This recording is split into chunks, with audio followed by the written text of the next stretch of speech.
Gadis 17 tahun di Palembang dilecehkan mahasiswa, modus ditemani ambil barang di kosan.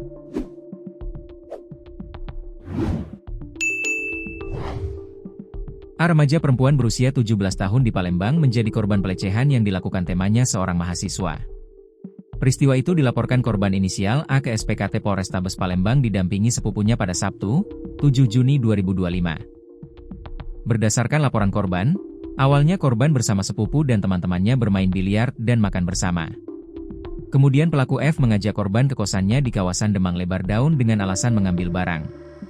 Tindak pelecehan itu terjadi pada Jumat, 6 Juni 2023, sekitar pukul 00.30 waktu Indonesia Barat.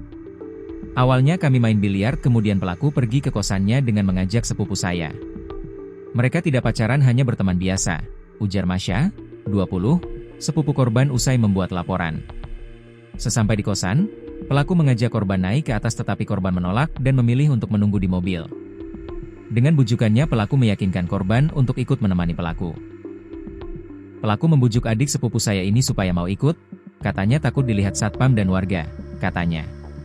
Sesampai di depan pintu kamar kos yang dibuka, pelaku langsung mendorong tubuh korban dan melakukan pelecehan.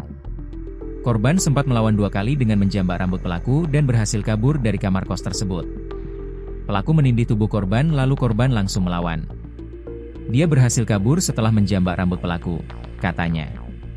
Setelah kabur dari kosan, korban turun menuju pos security dan meminta bantuan agar diselamatkan dari pelaku.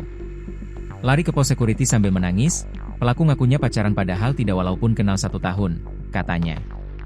Kepala Siaga SPKT Polrestabes Palembang Ibda Arwinsyah membenarkan laporan bahwa korban sudah diterima.